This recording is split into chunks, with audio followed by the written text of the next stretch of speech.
నమస్కారం TCN news కి స్వాగతం. ముందుగా ముఖ్యాంశాలు. అభివృద్ధి చెందిన ఆర్థిక వ్యవస్థగా భారతదేశాన్ని తీర్చిదిద్దుతున్న ప్రధాని నరేంద్ర మోదీ. ఏలూరు బీజేపీ సభలో స్పష్టం చేసిన కేంద్ర రక్షణ శాఖ మంత్రి రాజ్నాథ్ సింగ్. పశ్చిమ గోదావరి జిల్లాలో ఖచ్చితంగా అమలు చేయనున్న ఎన్నికల ప్రవర్తన నియమావళి. భీమవరంలో వెల్లడించిన ఎస్పీ అజిత.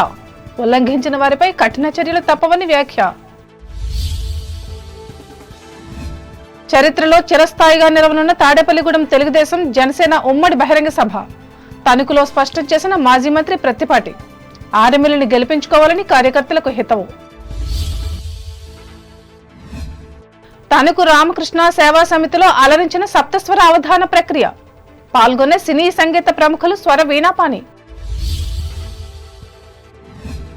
తాడేపల్లిగూడెం బహిరంగ సభ ప్రాంగణాన్ని పరిశీలించిన తెలుగుదేశం రాష్ట్ర అధ్యక్షులు అచ్చెన్నాయుడు. జనసేన పార్టీకి తక్కువ సీట్లను జరుగుతున్న ప్రచారానికి ప్రాధాన్యతనివ్వద్దు. పార్టీ శ్రేణులకు అభిమానులకు హితవు పలికిన తాడేపల్లిగూడెం నియోజకవర్గ జనసేన నేత బొలిశెట్టి. వాలంటీర్ల సేవలను గుర్తించి గౌరవించడం అభినందనీయం పేర్కొన్న మాలవానితిప్ప సర్పంచ్ సాగిరాజు. సమస్యాత్మక పోలింగ్ కేంద్రాలను గుర్తించి నివేదికలు అందించాలి. నియోజకవర్గాల రిటర్నింగ్ అధికారులను ఆదేశించిన తూర్పుగోదావరి జిల్లా కలెక్టర్ మాధవీలత. సమాజానికి ఆయువుపట్టుగా ఉన్న స్వచ్ఛంద సేవా సంస్థలు.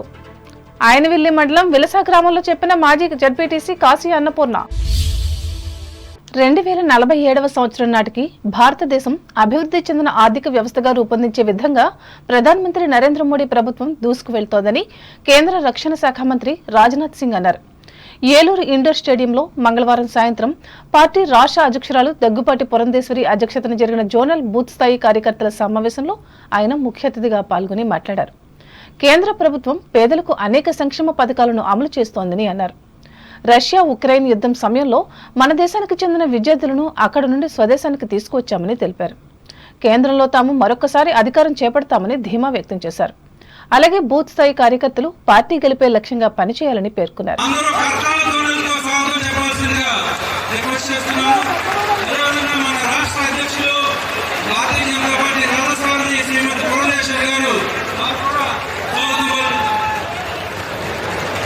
गगनयान आत्मनिर्भर भारत की पहचान है. हम बराबर गगनयान, चंद्रयान, आदित्ययान यह लॉन्च कर रहे हैं, लेकिन कांग्रेस पार्टी अपना राहुलयान लॉन्च आज तक नहीं कर पाई. दुनिया में पहले लोग भारत को कमजोर भारत समझते थे, लेकिन दुनिया में अब कोई भारत को कमजोर भारत नहीं मानता है. और दुनिया के लोग कहते हैं 21st सेंचुरी दुनिया में किसी देश की है तो उस देश का नाम भारत है. भारत अब कमजोर भारत नहीं रहा है. भारत अब दुनिया का ताकतवर देश बन चुका है. आपने देखा कि हमारे पड़ोसी देश पाकिस्तान से आज के कुछ साल पहले आतंकवादी आकर अंधेरे में चोरी से उन्होंने हमारे सेना के जवानों पर कातिलाना हमला कर दिया था. और उसके बाद हमारे प्रधानमंत्री जी ने 10 मिनट के अंदर फैसला कर दिया. और उसके बाद आपने देखा कि हमारे सब सेना के जवान सीमा के इस पार नहीं, जरूरत पड़ी तो सीमा के उस पार जाकर पाकिस्तानी आतंकवादियों का सफाया करने में पूरी तरह से कामयाब रहे हैं. हमने सारे विश्व को संदेश दे दिया कि भारत के अंदर वह ताकत है कि भारत को यदि किसी ने छेड़ने की कोशिश की तो भारत. ఈ సమావేశంలో మాజీ మంత్రి కామినేని శ్రీనివాస్, పార్టీ నాయకులు సత్యకుమార్, అంబికా కృష్ణ, పాకా సత్యనారాయణ, మధుకర్, చౌటిపల్లి విక్రమ్ కిషోర్లు పాల్గొన్నారు.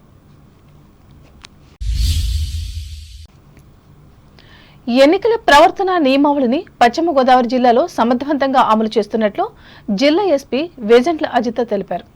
ఈ మేరకు ఆమె భీమవరంలో మంగళవారం మీడియా ప్రతినిధులతో మాట్లాడుతూ నియమాలను ఉల్లంఘిస్తే కఠిన చర్యలు తప్పవని హెచ్చరించారు. దేశ ప్రతిష్ట ఇమిడి ఉన్న ఈ ఎన్నికల ప్రక్రియ విజయవంతం అయ్యేందుకు అందరూ సహకరించాలని కోరారు.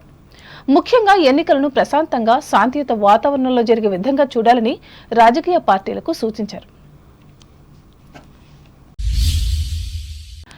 అసెంబ్లీ ఎన్నికలకు ముందు పశ్చిమ గోదావరి జిల్లా తాడేపల్లిగూడెంలో ఈ నెల 28వ తేదీన జరిగే తెలుగుదేశం జనసేన ఉమ్మడి తొలి బహిరంగ సభ చరిత్రలో చిరస్థాయిగా నిలిచి ఉంటుందని రాష్ట్ర మాజీ మంత్రి ప్రత్తిపాటి పుల్లారావు తెలిపారు. తనకు భోగవల్లి బాపయ్య అన్నపూర్ణమ్మ కళ్యాణ మండపంలో మంగళవారం నిర్వహించిన నియోజకవర్గ తెలుగుదేశం కార్యకర్తల విస్తృత స్థాయి సమావేశంలో ఆయన ముఖ్య అతిథిగా పాల్గొని మాట్లాడారు. ఈ రెండు పార్టీల అధినేతలు నారా చంద్రబాబు నాయుడు, కొణిదెల పవన్ కళ్యాణ్లు పాల్గొని విధాన ప్రకటనలు చేసే ఈ సభకు ప్రజలు లక్షలాదిగా తరలి రావాలని పిలుపునిచ్చారు.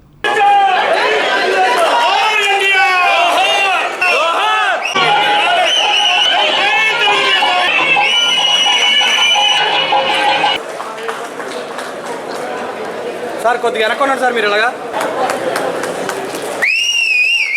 ఉమ్మడిగా మనం పోరాటం చేయాలి, రాష్ట్రాన్ని కాపాడుకోవాలి. మనకు వచ్చిన దగ్గర వాళ్ళకు వచ్చిన దగ్గర మనం సమన్వయం చేసుకోవాల్సినటువంటి అవసరం ఉంది. 99 మంది అభ్యర్థులను ప్రకటిస్తే ఎన్ని రకాల జాగ్రత్తలు తీసుకున్నారు, ఎన్ని రకాల సర్వేలు చేయించారు, ఎన్ని రకాల పార్టీ కార్యకర్తలు ప్రజల యొక్క ఆమోదం పొందినటువంటి 99 మంది జాబితాను ప్రకటిస్తే ఎక్కడో 1-2 చిన్నవి తప్ప రాష్ట్రం మొత్తం కూడా హర్షించారు. సూపర్ 6 అందరికీ అర్థమయ్యేలా చెప్పాలి. ఇతర స్థాయిలో ఇంటింటికి వెళ్ళి కనుక మనం సూపర్ 6 కరెక్ట్ గా చెప్తే చాలా మార్పు వచ్చేటువంటి అవకాశం ఉంది. కాబట్టి మనం శక్తి మేరకు పనిచేయండి, ప్రతి ఒక్క కుటుంబాన్ని టచ్ చేయండి, ప్రతి ఓటర్ని పలకరించండి.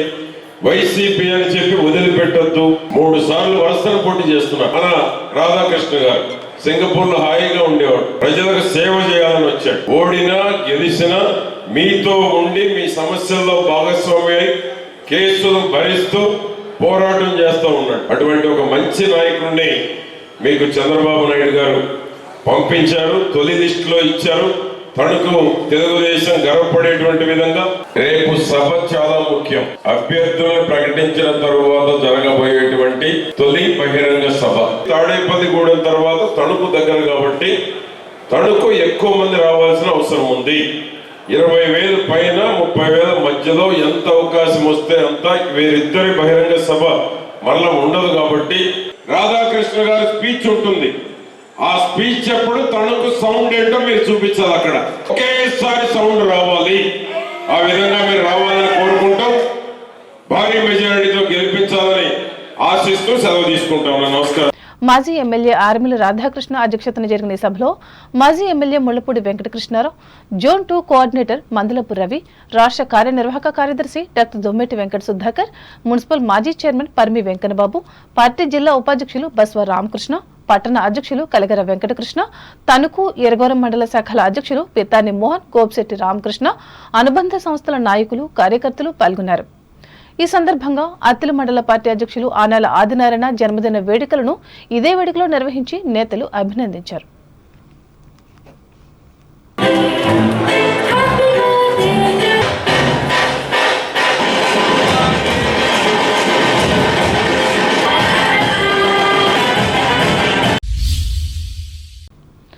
తణుకు నన్నయ్య వఠారక పీఠం ఆధ్వర్యంలో సప్తస్వర సమ్రాట్ స్వర వీరాపాని నిర్వహించిన సప్తస్వర అవధాన ప్రక్రియ అందరినీ అలరించింది. తొలుత ఆయన మాట్లాడుతూ ఈ ప్రక్రియకున్న ప్రాధాన్యతను వివరించారు. సంస్థ అధ్యక్షులు జొన్నలగడ్డ సూర్య సుబ్రహ్మణ్యం అధ్యక్షతన జరిగిన ఈ సాహిత్య సభలో సంగీత సాహిత్య సంచాలకత్వాలను బమిడి కమలాదేవి, రసరాజులు వ్యవహరించగా పృచ్ఛకులుగా 14 మంది పాల్గొని రక్తి కట్టించారు.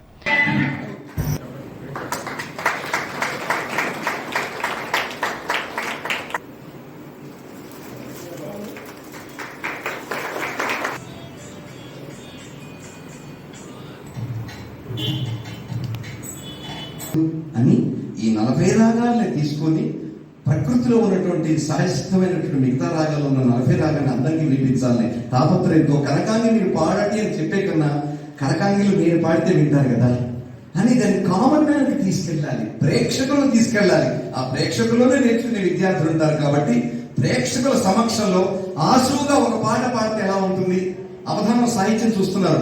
స్వరాధానం అంటే ఏమిటంటే కొత్త సాహిత్యం, కొత్త సంగీతం రెండు కలిపి పాట పాడితే ఎలా ఉంటుందో. ఇళయరాజా గారి పాట మీరందరూ విన్నారు. పాట పుట్టుక ప్రథమ దశ. తొలి రోజు బేబీని చూడబోతున్నారు, ఆ తర్వాత దశలుగా మారుతుంది. ఇది తొలి దశ అనమాట. చేస్తూ నా జీవిత కాలంలో 1,00,000 మందికి ఉచితంగా ఇది చెప్పాలని నేను కంకణం కట్టుకొని తిరుగుతున్నాను. మన గోలగా మారే పారే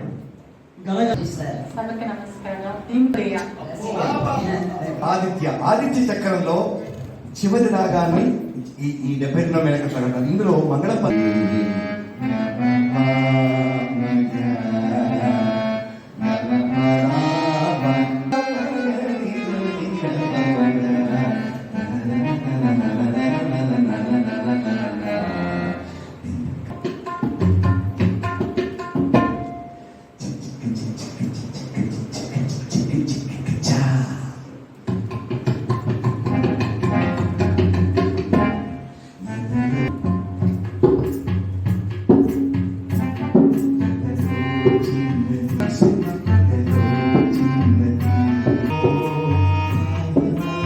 ఏది తీసుకోదు. అమ్మ ధనం ప్రేమ వనం, అదే జీవన ధనం. శాస్త్రీయ సంగీతంలో ప్రవేశానికి వాళ్ళెవరు? ఇది 72 మేడం కట్టారు.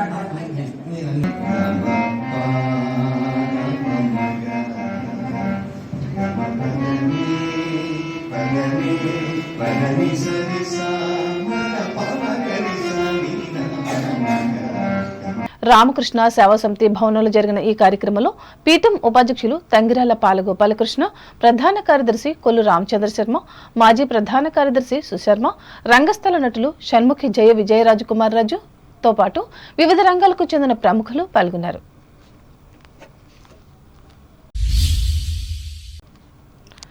తణుకుకు చెందిన Sajjapuram senior citizens welfare association ఆధ్వర్యంలో మంగళవారం నిర్వహించిన ఉచిత వైద్య సేవా శిబిరంలో డాక్టర్ భూపతిరాజు రమేష్ చంద్రబాబు పాల్గొని 32 మందికి వైద్య సేవలు అందించారు. ముఖ్యంగా మధుమేహం, రక్తపోటు పరీక్షలు నిర్వహించి సూచనలు, సలహాలు ఇచ్చారు. అలాగే నిరుపేద వృద్ధులకు మందులను ఉచితంగా అందజేశారు. ఈ కార్యక్రమంలో సంస్థ జిల్లా అధ్యక్షులు అడ్డాల సత్యనారాయణ, స్థానిక ఉపాధ్యక్షులు కాయల నాగేశ్వరరావు, ద్వారంపూడి బాపిరెడ్డి, కార్యదర్శి కోసూరు గాంధీలు పాల్గొన్నారు. ఇప్పుడు ప్రకటనలు.